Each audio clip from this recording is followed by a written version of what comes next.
po ng taimtim na pamamanata ngayong pista ng Poong Jesus Nazareno. May ilang pinili na gawing masaya at makulay ang pagdiriwang.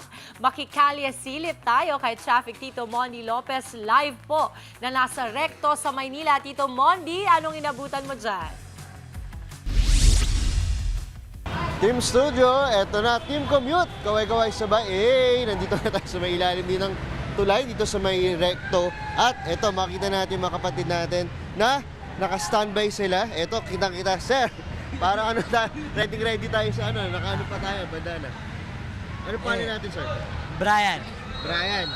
Parang ano, sir, nakainom ka ba? Hindi naman. sakto lang. Sakto na, mukhang nakainom eh. Ito, anong magiging papel mo o gagawin mo dito sa pista ng Juan Nazareno natin? Ay, sa pista ng... Papanata. Ano gagawin natin? Panata na yun. Panata na. Sasamba, pagsalubong. Pero uminom ka muna bago ka man. Oo. Kasi grupo eh, grupo. Anong grupo? Grupo kayo pumunta dun eh. Ano yung mga kasamahan? Marami na eh. Wala pa eh. Wala pa. Tulog pa, tulog. Ito, nakainom eh, no? So, ikaw, anong magiging ano mo, panata ngayon? Healthy lang. Alex yung pamilya ko. Healthy pero nagyoyosi ka eh. Ayun. Tama. So, titigil mo na rin. basta sila. Maging healthy lang yung pamilya ko. Healthy pamilya. Anak ko, magulang ko. Magulang. Ikaw, anong trip mo ba? Ba't may babanatis pa long hair ka? Parang ano ah? Walang pang pagupit eh. Parang pa-albularyo yung style eh. Parang pa-albularyo. Albularyo mo yan. Yeah, so albularyo ako ya? Oo, taga-reno. Ano pangalan mo kaya? Roman. Roman. Amoy na amoy. Amoy albularyo, di ba? Amoy na amoy. Eto naman, si Kuya, ano pangalan natin Kuya? Brian. Kaya Brian. Ikaw ba, deboto ka rin ng Jesus Nazareno? Oo naman po. Paano mo ito pinapakita? Na, Na isa kang deboto? pinapakita. Express mo, yung pagiging deboto mo. Ano ka pa?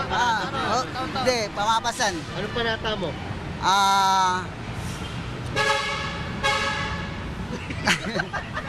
Yun, yun ang panata niya.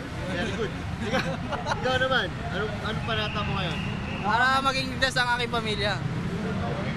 At maging healthy sila. Tapos kayo, ba't kayo nandito? Ano lang kayo? Naghihintay ng mapagod yung mga tao. Tapos kami naman. Bakit parang nandito kayo parang mahinga, di ba? Kailangan po yun. Kasi, mga taga-probinsya, mga malalakas pa sila eh. Mamaya na kami mga taga rito lang malapit. Hayaan na natin muna sila mapagod. Ito naman Saka yung bakluran natin. Ayan ang pinuno namin. Bakluran. Pinunuran. Pinuno. Tara, usap natin pinuno. Sir, pinuno. Sir, ikaw daw pinuno. Ano pangalan natin? Joke. Bakit may pinuno? Ano ba grupo Wala ba yan, yan? ano yan eh. Nagloloko yan eh. Anong grupo ba ng pinuno? Grupo ng mga ano yan, mga batang pasaway. Bato Pasoil. Nakainom ka ba? Hindi naman. Konti lang. Nakainom talaga sila. Eto, sa kabila ng ng pag-inom ninyo, bakit ba kailangan uminom sa ganitong pista ng... Matulog lang sa kasi Nazareno? nagtitinda ako ng ano eh, ng mga damit eh. Okay, tapos mamaya mag-ano kayo rin?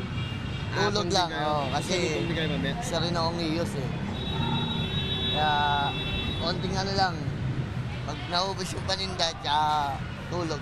Sige, baka may gusto kang batiin din. Binabati ko pala yung mga bukluran, iyos, family. At ito, sige, maraming salamat. At ito, ano daw sabi niya? Tagay daw. Tagay. Yeah. Ano sabi mo? Tagay daw. Inom tayo. Inom tayo. Ba't inom tayo? Tagay. Bago tayo mayaya ni Kuya, yan muna ang ating morning day update dito sa Recto. Balik sa studio. Mga kapatid, Mondi Lopez po, manatiling updated sa lagay ng trapiko sa mga pinakaabalang kalsada sa Metro Manila. Mag-follow at subscribe na sa social media pages ng News 5.